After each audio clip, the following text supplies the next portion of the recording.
আসসালামু আলাইকুম সুপ্রিয় নবম শ্রেণীর শিক্ষার্থীরা, সকলকে শুভেচ্ছা। আজকে আমরা আমাদের বাংলা সাহিত্য বইয়ের বন্দনা কবিতাটি বিশ্লেষণ আকারে পড়ব। আমরা জানি এই কবিতাটি আমাদের সিলেবাসভুক্ত। আমরা শুরু করি আর কি। তো আমরা বন্দনা বলতে আসলে কি বুঝি? বন্দনা বলতে হচ্ছে কি প্রশংসা করা, কারো সম্পর্কে প্রশংসা করা বা স্তুতি করা। এই কবিতাটি লিখেছেন শাহ মোহাম্মদ সগীর, যিনি গিয়াসউদ্দিন আজম শাহ এর রাজত্বকালে ছিলেন। এবং ওনাকে বলা হয় ওনার জন্ম চট্টগ্রামে আর কি। আমরা কবিতাটা শুরু করি।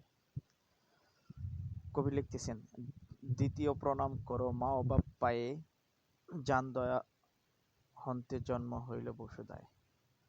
অর্থাৎ দ্বিতীয়বার শ্রদ্ধা জানাই, সালাম জানাই পিতামাতাকে, যাদের দয়ার মাধ্যমে কি আমাদের পৃথিবীতে আসা হলো।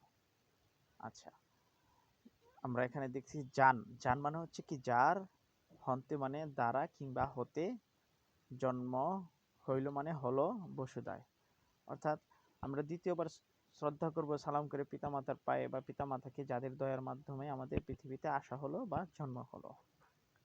আচ্ছা, এরপর কবি লিখেছেন, পিঁপড়ার ভয়ে মাওনা থইলা মাটিত, কুল দিয়া বুক দিয়া জগতে বিদিত। পিঁপড়া, পিঁপড়া এখানে শুধু পিঁপড়া বোঝাচ্ছে না, পিঁপড়া দ্বারা এখনো একটা পোকামাকড়কেও বোঝানো হয়েছে বা সিম্বলিক একটা বিষয়। কবি বলতেছেন যে মাটিতে রাখলে পোকামাকড় মায়ের সন্তানকে কামড় দিবে। এর জন্য মা কি করে রাখতেন না, ভালোবেসে কখনো সন্তানকে মাটিতে রাখতেন না, বরং তিনি কি করতেন, কুল দিয়া বুক দিয়া জগতে বিদিত, বরং কুলে রেখে বুক দিয়া আগলে রেখে নিরাপত্তা প্রদান করতেন, ভালোবাসতেন, যেটা পৃথিবীর সকলেই জানে। আমরা তাহলে কি পাইলাম, পিঁপড়া বা পোকামাকড়ের ভয়ে, কামড়ের ভয়ে মা আমাদেরকে কখনো মাটিতে রাখতেন না, বরং কোলে করে বুকে করে আদর স্নেহ দিয়ে নিরাপদে রেখেছেন, যা পৃথিবীর সকলেই জানে। অশক্য আছিল মুই দুর্বল ছাবাল, তান দয়া হন্তে হইলে এ ধর বিশাল। আমরা একটু অর্থগুলো বলি। অশক্য, অশক্য মানে শক্তিহীন, দুর্বল। আছিল মানে ছিলাম, মই, মই মানে আমি, আর ছাবাল মানে হচ্ছে ছাওয়াল বা সন্তান, আমরা ময়মনসিংহের ভাষায় যা বলি ছাওয়াল। আচ্ছা, অর্থাৎ আমি ছোট সময় কি ছিলাম, খুবই শক্তিহীন, দুর্বল ছিলাম। তান দয়া হন্তে হইলে ধরো বিশাল, এই মায়ের দয়ার মাধ্যমে আমার এই শরীরটা কি বড় হলো, মানে আমি আস্তে আস্তে বড় হতে লাগলাম। আচ্ছা, ধর মানে হচ্ছে কি, ধর মানে হচ্ছে শরীর বা দেহ। অর্থাৎ আমি ছোট সময় খুবই শক্তিহীন, দুর্বল ছিলাম, মায়ের দয়ার মাধ্যমে, মায়ের ভালোবাসার মাধ্যমে আমি কি আস্তে আস্তে বড় হলাম, আমার শরীরটা বড় হলো। না খাই খাওয়ায়ে পিতা, না পড়ি পড়াই, কত দুঃখে একে একে বছর গয়ে। এতক্ষণ মায়ের কথা বলা হলো, এখন পিতার কথা বলা হচ্ছে, যে পিতা নিজে না খেয়ে সন্তানকে খাওয়াইছেন, নিজের খাওয়াকে প্রাধান্য না দিয়ে সন্তানের খাওয়াকে প্রাধান্য দিয়েছেন। শুধু তাই নয়, বিভিন্ন উৎসবে, যেমন ঈদের সময় কিংবা পূজার সময় কিংবা বিয়ের সময়, নিজের জন্য পোশাক না কিনে আগে সন্তানের জন্য কিনেছেন। এটা একটা পৃথিবীর সকল পিতাই হচ্ছে এরকম, যে নিজে না খেয়ে সন্তানকে খাওয়ান, নিজে না পরে সন্তানকে নতুন পোশাক পরান। অর্থাৎ পরিবারের জন্য বা সন্তানের জন্য পিতা তার জীবনটা স্যাক্রিফাইস করেন, উৎসর্গ করেন। কত দুঃখে একে একে বছর গয়ে, এভাবে পিতার কত বছর দুঃখে দুঃখে পার করেছেন, তার কোনো মানে নির্দিষ্ট কোনো সময় নেই বা ইয়ত্তা নেই। আমরা যেটাকে বলি যে তিনি অনেক দুঃখ কষ্টে জীবন পার করেছেন, যদিও তিনি কি সন্তানকে কোনো কিছুর অভাব দেননি, সন্তানকে সবসময় অভাব মুক্ত রাখতে চেয়েছেন। আচ্ছা, তারপর বলা হচ্ছে, পিতাক নেহার জিউ জীবন যৌবন করে না সুদীব তান ধারক গ্রহণ। পিতাক মানে হচ্ছে পিতার, নেহাই মানে হচ্ছে স্নেহ, ভালোবাসা, জিউ মানে হচ্ছে জীবিত থাকা, জীবন যৌবন, অর্থাৎ পিতার স্নেহে কি আমাদের যৌবন পার করতেছি, আমরা বেঁচে থাকলাম, পিতার স্নেহ ভালোবাসা পেয়ে কি আমরা জীবিত আছি, আমাদের যৌবন পার করলাম।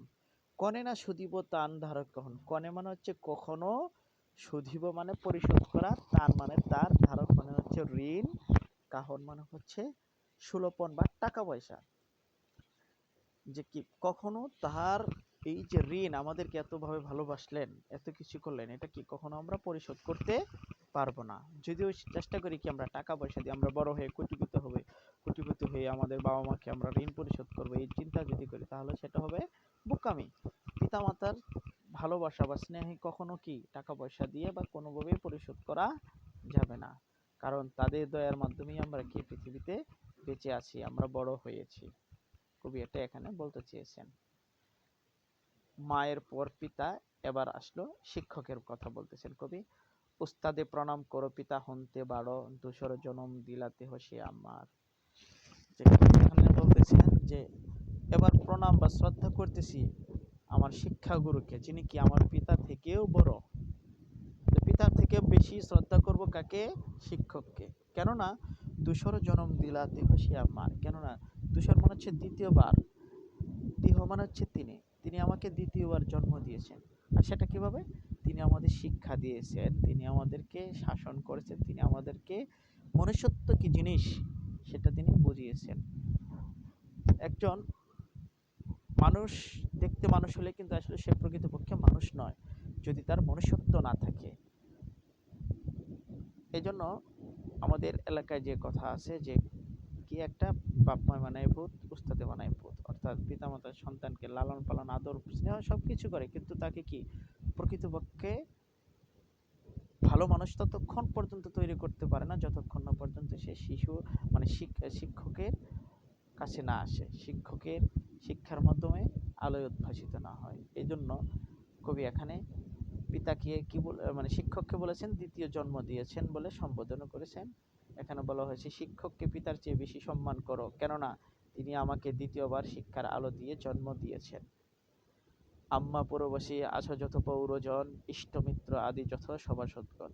কবি এখন আবার নতুন আরেকটা বিষয় নিয়ে আসছেন, সেটা হচ্ছে কি আমার যত পুরবাসী নগরবাসী এবং পৌরবাসী, এটাও নগরবাসী, অর্থাৎ আমার শহরে যত অধিবাসী আছো কিংবা প্রতিবেশী আছে সকলকে সম্বোধন করে বলতেছি ইষ্টমিত্র আদি যত সভাসদগণ। ইষ্ট মানে হচ্ছে আত্মীয়, আমরা গ্রামের ভাষায় বলি ইষ্টি আসছে, মানে কি আত্মীয় আসছে।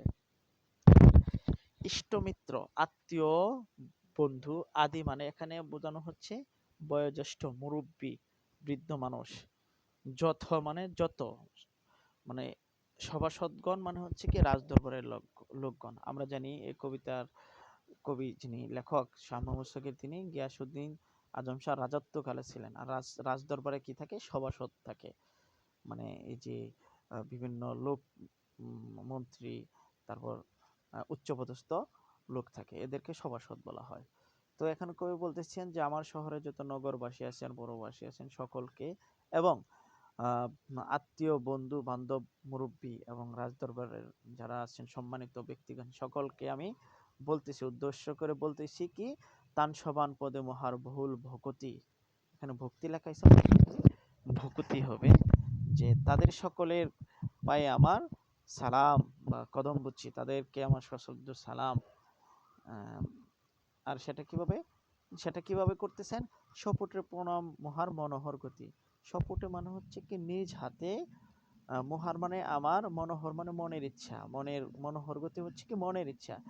তো তাদের সকলের নিকট আমার কি ভক্তি, সেটা কিভাবে দেব? আমি নিজ হাতে, এবং নিজ হাতে আমি সকলের নিকট সকলকে আমি শ্রদ্ধা জানাইতে চাই, এটা আমার কি খুবই মনের ইচ্ছা।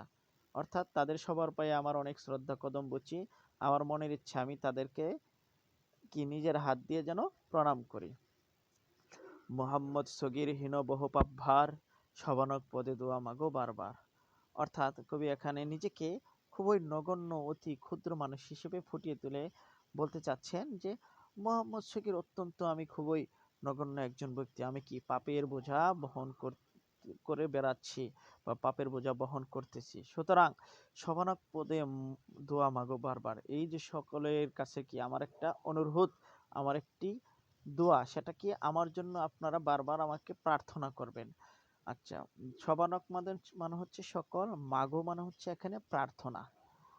তাহলে আমরা কি বললাম যে খুবই সাধারণ নগণ্য আমি মোহাম্মদ সগীর অনেক পাপ বয়ে বেড়াচ্ছি, সবাই উপস্থিত সকলের নিকট বারবার দোয়া প্রার্থনা করছি। আচ্ছা, আমরা আশা করি আমি তোমাদেরকে বোঝাতে পেরেছি। এরপরও যদি কেউ যদি না বোঝো, তোমরা আমাকে মেসেজ করবে কিংবা কমেন্ট করবে। আরেকটা কথা, আমরা আসলে এই কবিতায় আমরা বলেছি এখানে বন্দনা বা প্রশংসা করা হয়েছে। এখানে মায়ের প্রশংসা করা হয়েছে, তারপর হচ্ছে পিতার, শিক্ষকের এবং সর্বশেষ এখানে দোয়া চেয়েছে। মূলত এই কবিতাটি ছিল বিখ্যাত তার কাব্যগ্রন্থ ইউসুফ জুলেখার একটা অংশ, বন্দনা অংশ। এখানে এভাবেই আগেকার সাহিত্যিকরা এভাবেই শুরু করতেন। তো সকলকে ধন্যবাদ। আশা করি তোমরা এটা ভালো করে পড়বে এবং বুঝবে, এবং না বুঝলে আমাকে অবশ্যই জানাবে। সকলকে ধন্যবাদ। আসসালামু আলাইকুম।